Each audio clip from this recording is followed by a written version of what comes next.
sigurado magkaayo. DTX 500 ang aton nga suplemento.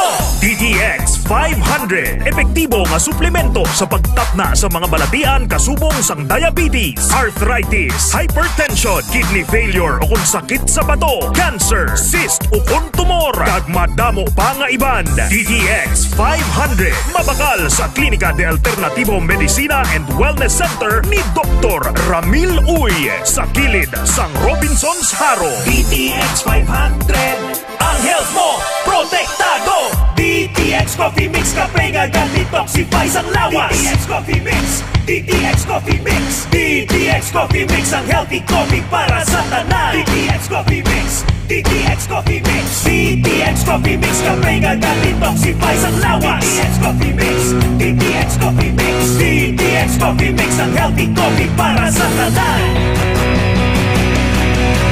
DTX Coffee Mix nag-detoxify, namuling magpaniwag kay dudong at kay hinday.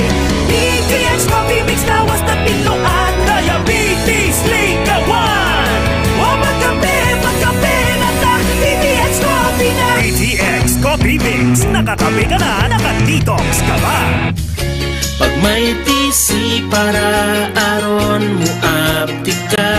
Pag may TC mo, tungod ang may TC puno sa vitamina. Pag may TC mo, barato na o epektibo pa. Tungod ang may TC, alkaline vitamin C, mulawas apti pirmi, dili nakakapuyon tungod sa may TC. Mighty C, ang alkaline nga vitamin C. Spore Biotics, ang fortified probiotics. May 80 billion CFU sang good bacteria. Spore Biotics, kabulig sa pagtapna sang kagaw ng H. pylori nga nagatuga sang ulcer. Magklinika Spore Biotics ka. Kasakit ang tiyan, mag Spore Biotics. Kabutod-butod ang tiyan ag hindi matunawan, mag Spore Biotics. Kabulig sa pagpanami sang digestion at pagkakas sang toxins sa bituka para healthy ang tiyan. Magklinika Spore Biotics. Ginapakilala ang bago nga produkto sa merkado para sa aton kabataan. Memory Advanced Syrup. Ini ay isa ka neurobiotic syrup nga nagabulig sa paglimpyo sa mga nagahalit sa panghunahuna sang aton kabataan. Nagabulig kayo sang neurological disorder. Nagabulig improve sang ila panghunahuna. Naga-increase sang serotonin. Kag para mapabili ng healthy brain alertness and presence of mind sa school sang aton kabataan. I-Memory Advanced yan. Memory Advanced Syrup. Mabakal sa mga butika. Sa mga suki namon sa Klinika de Alternativo Medicina and Wellness Center ni Doc Ramil Uy. Good news! Good news! Sarang na mo makapakonsulta sang libre. Libre? Libre! Wow! Yari ang mga masunod nga schedule sang consultation sa Pasay City Branch. Kada Lunes kag Huwebes, alas 9 sa aga hasta alas 3 sa hapon. Sa Salvacion Street Corner, Pan Street, Barangay Poblacion, Ilawod, Pasay City. Sa Kalinog Branch, kada Martes, Miyerkules, Huwebes, Biyernes kag Domingo, alas 8 sa aga hasta alas 5 sang hapon. Sa Costmart Kalinog. Sa Miagao Branch, kada Domingo kag Martes, alas 9 sa aga hasta alas 3 sa hapon. Sa Orbe Street, Baybay Norte, Miagao. Kag sa Iloilo City, kada Lunes, Martes, Miyerkules kag Biyernes, alas 8 sa aga hasta alas 3 sa hapon. Sa E. Lopez Street, sa kilid sang Robinson's Haro. Ikaayong lawas halungan, halin sa Klinika de Alternativo Medicina and Wellness Center ni Dr. Ramil Uy. Dali ka mga lamaw! Ari na ang paborito natin niya ilaw! Oh, hindi! Nga, perme lang ako ginalangawan!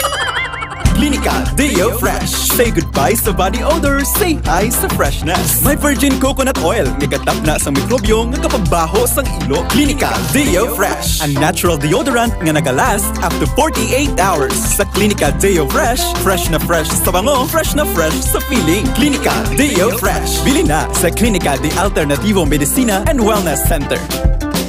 Day, pati ko damo ka na admirer, subong. Amo gini day, basta naka DTX Beauty Soap, Diba? Dumduman mo sang lalaki ka pa. Madamo alap-ap kag punggod ang imo, guya. Oy, hipos na gani ha?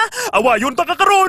Yeah. DTX Beauty Soap. All natural at gentle sa balat. Nakakakinis at nakakalinis. Bakal na sa Klinika de Alternativo Medicina and Wellness Center.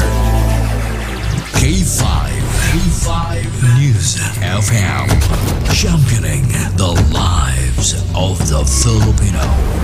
Wow! May puso! The official overall #1 station in Iloilo City. K5 News FM. Iloilo 88.7.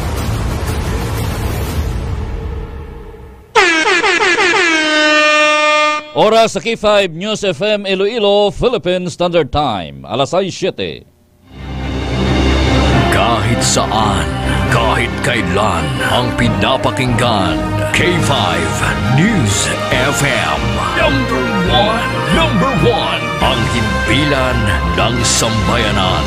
K5 News FM. Championing the lives of the Filipino. Mga ka-K5, taus-puso po kaming nagpapasalamat sa inyong walang sawang suporta at patuloy na pagtangkilik sa aming mga programa sa 88.7 K5 News FM Iloilo. Kayo ang aming lakas at inspirasyon sa bawat balita at impormasyon na aming inihahatid.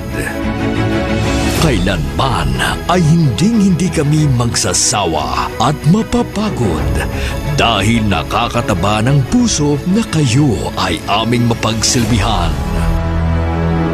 Ito ang nag-iisang kampiyon sa balita, kampiyon sa drama, kampiyon sa musika, kampiyon sa komentaryo at kampiyon sa serbisyo publiko. K5 News FM, championing the lives of the Filipino. Kampiyon sa balita, kampiyon sa drama, kampiyon sa musika, kampiyon sa komentaryo, kampiyon sa serbisyo publiko. Pantera noon, K5 News FM na ngayon. Ito ang kampiyon nga istasyon. K5 News FM, championing the lives of the Filipino. D3 Bio Evening Newscast. The latest and the most comprehensive news of the day. Dito lang mapapakinggan sa D3 Bio Evening Newscast. Mga naglalakihang mga balitang lokal. Balita mula sa Luzon, Visayas at Mindanao. Mga balita sa labas ng bansa. Balitang sports at mundo ng showbiz. D3 Bio Evening Newscast. At ngayon, narito na ang inyong K5 News Team. Ka-K5, Sunny Sarabia Punay at Kimberly Caluyo.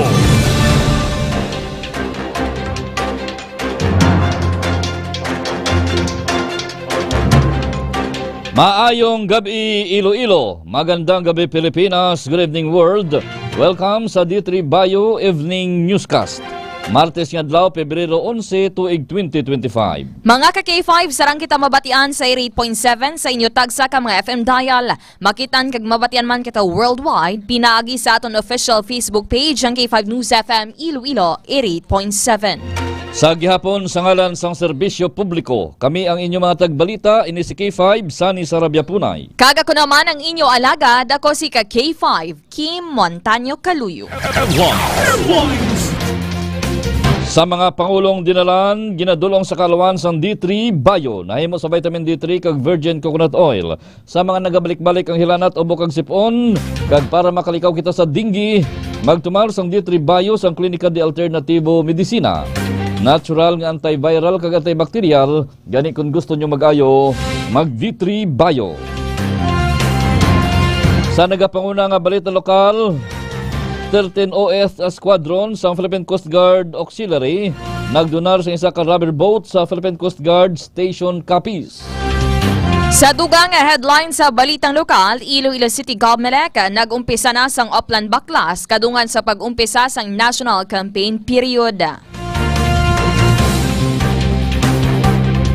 Samtang ICPO, plastado na ang mga key measures sa subong nga campaign period. Sa piyak nga bahin, fuel tanker nga ginpahayag hold up sang 3 kalalaki sa Banwa sang Pavia, 300,000 pesos nga kwarta nataban. Samtang sa balita national campaign period para sa national candidates, nagsugod na. Philippine National Police ug PNP mas pabaskugon ang checkpoint operations kasunod sa pag-umpisa sang campaign period sa eleksyon 2025 subong nga adlaw. Balita international, presidente sang Romania nagbiya sa pwesto. Sa ato naman balita sa patagsang sports, Trae Young pagabuslan si Giannis Antetokounmpo, samtang Kyrie Irving pagabuslan man si Anthony Davis sa NBA All-Star Game. Kag sa aton balita sa patagsang entertainment, Tisa Prieto ginkasuhan ang yaanay girlfriend sang physical abuse.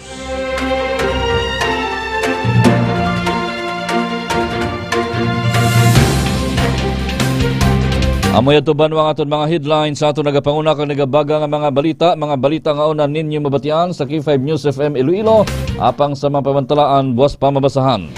Philippine Standard Time, alas 6:13. Kagkaroon sa detalye na sa aton mga balita. Balitang lokal.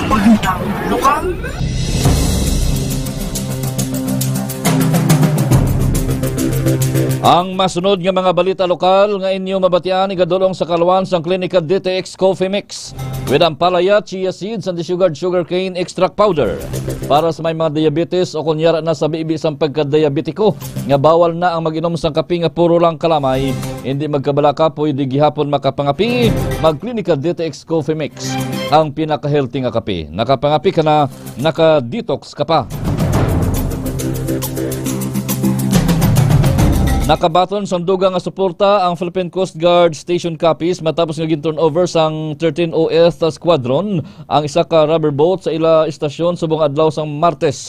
Ang donasyon ginpangunahan ni Commodore Daniel Yap kag gintambungan man ni Auxiliary Captain Ramel Itang-Oy kaupo ng iban pang mga squadron members kag personal naman nga ginbato ni Coast Guard Commander Edison Diaz, Station Commander sang PCG Capiz Station. Ang paghatag sang dugang kagamitan sa Coast Guard ang makapabas kung sa ilo operasyon sa pagresponder sa mga emerhensya kag pagpatrolya sa mga baybayon. Ang nasabit nga rubber boat ang mahimo nga magamit para sa search and rescue operations, disaster response kag coastal patrols. Sa dugang balitang lokal, nag-umpisa na ang Commission on Elections sa COMELEC Iloilo City sang Oplan Baklas, kadungan sa pagsugod sang campaign period sa national election. Suno pa kay Mr. Jonathan Saino, ang Election Assistant 2 sang COMELEC Iloilo City. Ang mga campaign poster lamang sa mga kandidato sa national ang ilan na pang baklas nga wala nakabutang sa designated nga campaign poster areas kag wala nagasunod sa pagsulundan sang COMELEC. Dugang pa ni Saino, ubuson nila libot ang 7 ka mga distrito subong nga adlaw. Sa karon, yara sa ganabulubanta 50 na ka mga campaign posters ang napangbaklas na sang COMELEC. Magalawig naman tubtob sa Mayo 10 ang nasambit nga Oplan Baklas.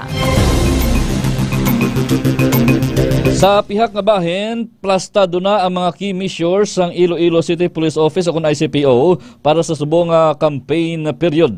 Nahibroan nga subong adlaw Pebrero 11 nagumpisa na ang pagpangampanya sa national level, samtang sa Marso 28 naman sa local level. Suno kay ICPO Director Police Colonel Kim Ligara nga naginpahayag sini nga naga-coordinate kag nagapakighunaron sila sa Commission on Elections kag iban pa nga mga elections stakeholders kung sa diin naka-plaster na ang ilang mga key measures. Ang matikang suno sa direktora mo ang pagpasangkad sa mga visibility patrol sa mga public places malapit sa caucus kag rally areas. Pagpahamtang sa Police Assistance Desk sa mga key camping sites, enhanced intelligence monitoring kag collaboration sa iban pa nga mga law enforcement agencies kag active community engagement pinagi naman sa barangay kag sectoral dialogues subong man sa peace covenants agon nga ma-promote ang peaceful elections. Samtang ginahaylo naman sa ICPO ang mga pumuluyo nga i-report sa ila ang naman nga mga suspicious activities nga makatag sa huol sa matawhay nga pagpatigayon sang piniliay. Sa piyak nga bahin, isa ka fuel tanker ang ginapayag nga ginhold up sa barangay Pandak Pavia, Iloilo. Ginabanta pasado las 9:50 kon las 9:50 sang gabi, Pebrero 10. Sa interview sang K5 News FM kay Police Lieutenant Gabriel Manguera, ang Deputy Chief of Police ang Pavia Police Station, halin sa barangay Balabag Pavia ang fuel tanker kag pauli na sa garahe sang Metro Iloilo Transport Service Cooperative. Kon meets co-op sa barangay Pandak sang natabo ang amo nga insidente. Dugang pasani nga natigayon nga nataban sang tatlo ka wala pa makilalan nga mga suspetsado ang kon nga mga lalaki ang 300,000 pesos nga kwarta sa fuel tanker. Sunod pa kay Lieutenant Manguera, ginsundan sang auto ang tanker halin sa garahe kag sang nakalabot na ini sa dalan nga sakop sang Pandaka, nag-overtake ang auto kag ginbalabagan ang nasambit nga tanker. May duwa naman ka mga lalaki nga nagahulat sa igad sang dalan sang ginbalabagan ini sang auto kag sang nagpanaog ng driver, gintayaan ini sang pusil. Sa karon nagapadayon pa ang investigasyon sa nagluntad nga insidente kag mayara naman sang person of interest ang Pavia MPS. Philippine Standard Time, alas 6:18. Ang masunod naman nga mga balita nga inyo mabatian igadulong sa kalwan sang Mighty C. Alkaline-based nga vitamin C wala sang hapdi sa tiyan, gani pwede gid magdumarbisan wala sang kinanaan.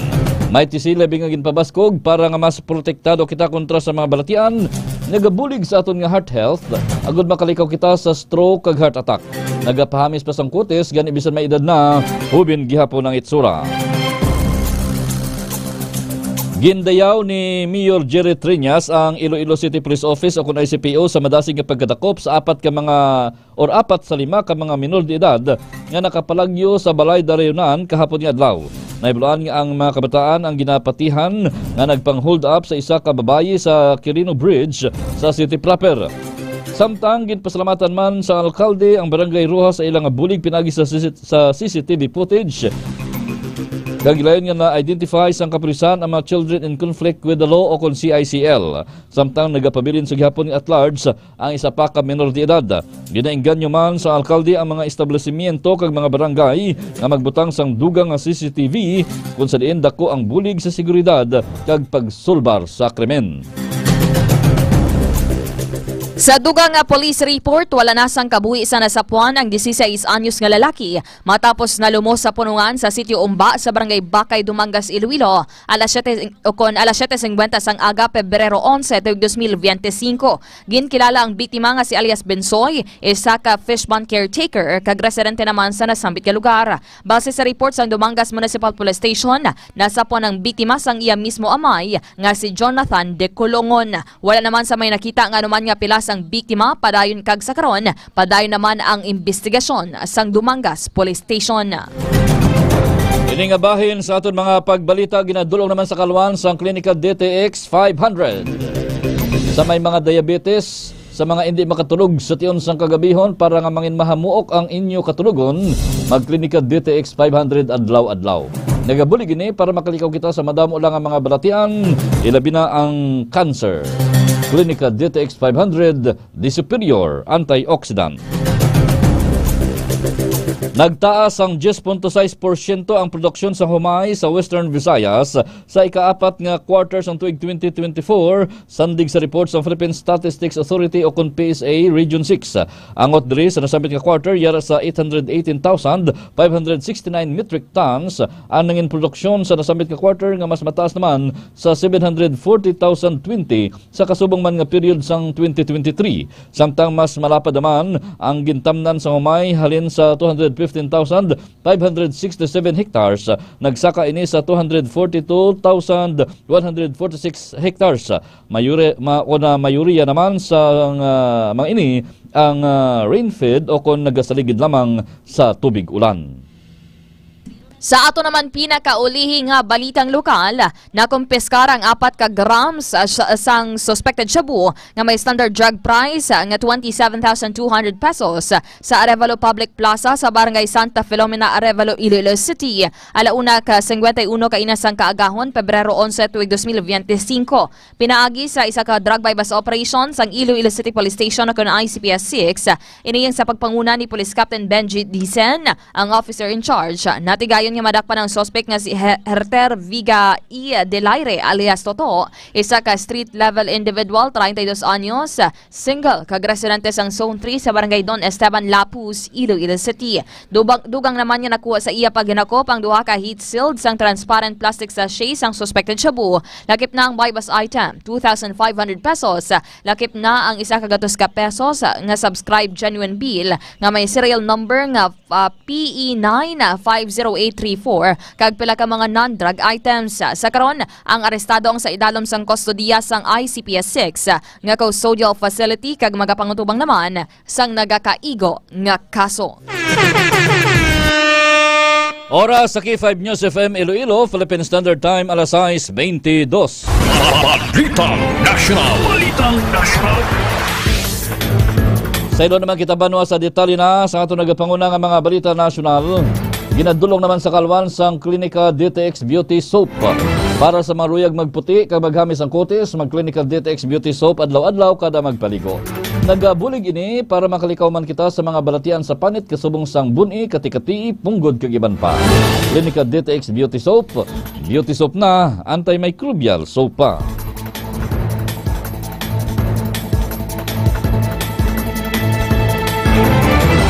Nagsugod na ang 90-day campaign period sa senatorial candidates kag party list groups para sa May 2025 election subong nga Martes, Pebrero 11.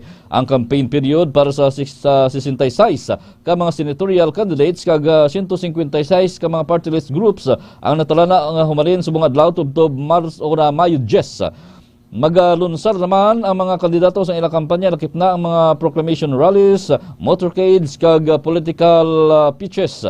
Samtang ang mga kandidato naman sa House of Representatives kag iban pa nga mga local post ang mahimo nga makaumpisa sa kampanya humalin sa Marso 28 tubtob Mayo 10 o kon sa sulod sang 45 dias. Ginadumilian naman nga magkampanya ang mga kandidato sa Abril 17 o kon Huwebes Santo, Abril 18, Biyernes Santo kag Mayo 11 nga naman ang bispera sang eleksyon kag sa Mayo 12 adlaw mismo sang piniliay. Sa dugang balita, nagapangayo sang paghangop ang Philippine National Police kan PNP sa publiko. Sa rason nga magapatigayon ang mga inisang mas estrikto nga checkpoints kasunod sang pag-upisa sang campaign period para sa national candidate subong nga Martes, Pebrero 11. Sunod sa report ang mga top officials sang PNP kag field commanders ang nakigsapol agud nga plastaron ang pagpatuman sa nasambit nga checkpoints. Dugang pa sang PNP, hugot nila nga i-monitor ang 403 o kan 403 areas of concern agud malikawan ang bisan anuman nga insidente kaangay na lamang sang election-related violence. Sa nasambitan nga numero 141 sa Luzon, 67 sa Visayas kag 195 naman sa bahin sang Mindanao.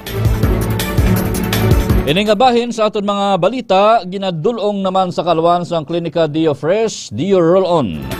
Pagkatapos paligo, hindi gid magkalipat magamit sang Klinika Dio Fresh, Dio Roll-On para preska ang pamatyagan sa bilog nga adlaw. Nagabulig man ini para makalikaw kita sa bahong balha sa sulod sang 48 oras. Klinika Dio Fresh, the natural Dio Roll-On.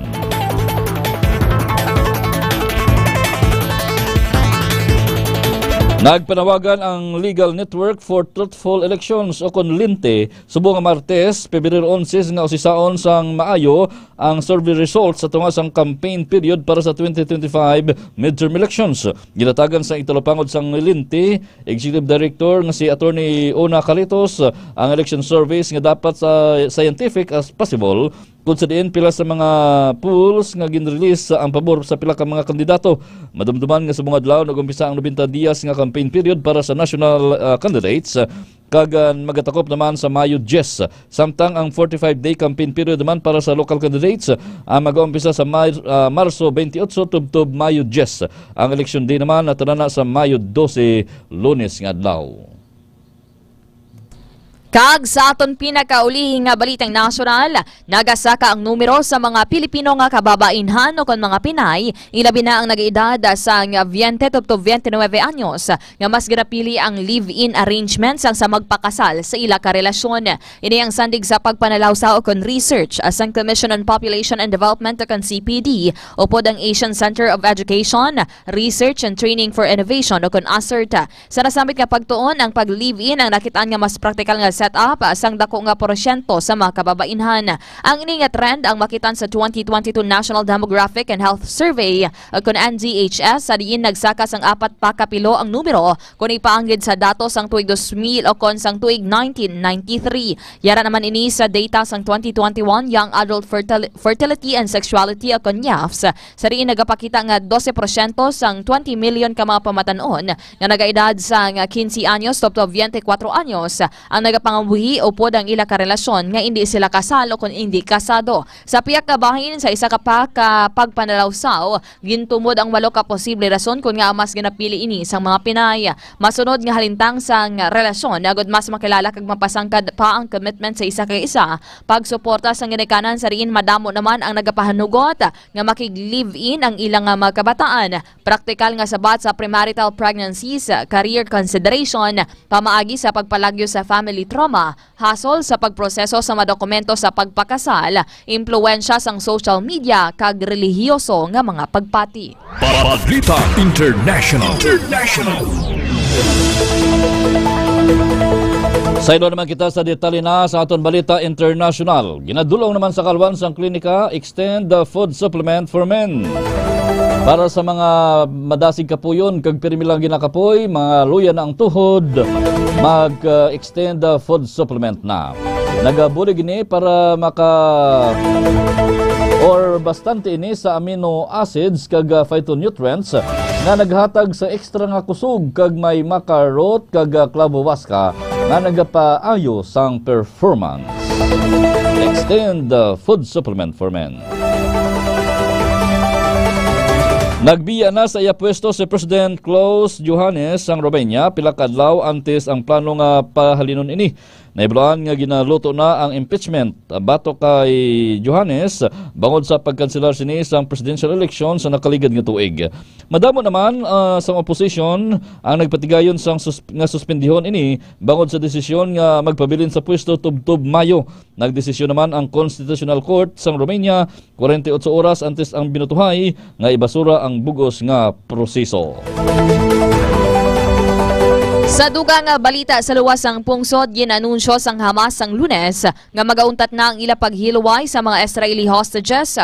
Tubtob nga wala pa sang further notice sa paglapas sa ceasefire agreement sa Gaza kung sari nagtuga ini sang conflict kung kinagamos sa tunga sang duwa ka grupo. Matandaan nga natalana nga magahilway sang Israeli hostages sa Sabado ang Hamas kabaylo sa Palestinian prisoners kag iban pa nga Palestinians nga yara sa Israel detention. Lakip naman sa mga Israeli violations sa moong pagdelay sang Palestinians nga makabalik sa northern Gaza. Kag pagtiro sa mga Palestinians amo man ang pagpugong sa humanitarian aid sa pagsulod sa strip. Suno kay Hamas military wing spokesperson Abu Ubaida. Balitang Sports.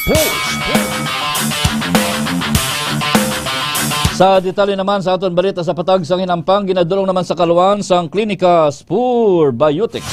With 80 billion CFUs ang good bacteria o kon probiotics. Sa mga nabudlayan magpamuhin, magklinika Spur Biotics.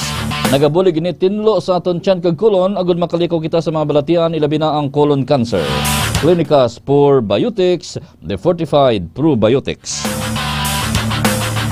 Magahampang si Atlanta Hawks guard Trae Young sa NBA All-Star Game matapos nga iya ginbuslan si Milwaukee Bucks sa forward Giannis Antetokounmpo nga may injury. Si Young ang nagapanguna sa assist sa sininga season kag ikaapat nga napilian sa All-Star selection kag yara ini sa team Chuck. Samtang pagkatalo sa naman ni Kyrie Irving ang iya teammate nga si Anthony Davis bangod man sa injury. Si Irving ang 32 anyos kag ika-siyam nga napilian sa All-Star team.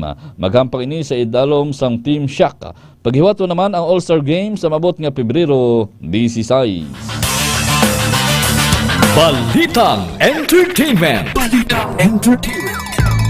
Kag sa ato naman balitang showbiz, nag-file sang legal complaint si Tessa Prieto bato kay Angel Chua sa pagbayolar sang Anti-Violence Against Women and Their Children Act o VAUSI of 2004 o Republic Act No. 9262. Nagpasaka sang complaint affidavit and swore si Prieto sa Makati Prosecutor's Office sang Hulyo 17, 2024. Ang legal complaint ni Prieto ang rakondan sang serye sang violente nga mga enkwentro. Nagrapahayag nagdugay sang 11 ka bulan nga relasyon nila ni Angel Chua. Nag-issue naman ang Makati Prosecutor's Office ang mando nga nagarekomendar sang paghatig sang charges kay Angel Chua sa pagbayolar sang Anti-VAUSI Act. Sa ginapahayag pisikal nga pagpanakit kay Tessa Prieto, apang temporaryo naman nga ginsuspender ang arraignment ni Chua kasunod sang iya petisyon para nga i-review ang complaint sa Department of Justice.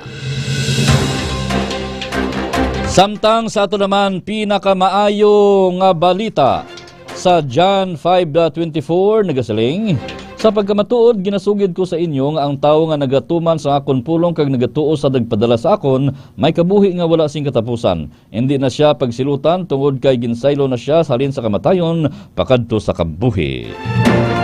Philippine Standard Time, alas 6:32. Kagamay ito ba naman kabugusan sa ato nagapanguna nga mga balita sa D3 Bayo Evening Newscast. Mga ka-K5, padayon ka mo nga mag-like, mag-follow kag share sa amon official social media pages ang K5 News FM Iloilo kag K5 News FM Iloilo 88.7. Makitan kami sa amon nga Facebook page, sa amon nga YouTube channel, and of course, sa amon TikTok account. Bantiyan ang mga programa sa gabi sa K5 News FM Iloilo, alas 7 tubto alas 9 ang palatuntunan Funpal upod kay K5 Troy Tisoy. Alas 9:30 tubto alas 12 ang programa K5 Night Watch upod kay K5 June Kapulot. Ang aton matahom nga drama Rihas mabatian alas 4 tubto alas 4:30 sa hapon. Iniman gabay sa aton mga pagbalita ginadulong man ni K5 Ray Espiha Umalay nga nagapalangga gid sa mga taga-pututan. Sa ngalan sang bugos nga puwersa sang K5 News Center, sa gihapon kami ang inyong mga tagbalita ini si K5 Sani Sarabia Punay. Kaga ko naman ang inyo alagad, ako si K5 Kim Montaño Caluyo. Para sa kampiyon nga balita, serbisyo publiko kag kalingawan sa Iloilo, number 1 na kita. K5 News FM. Kampiyon sa balita, kampiyon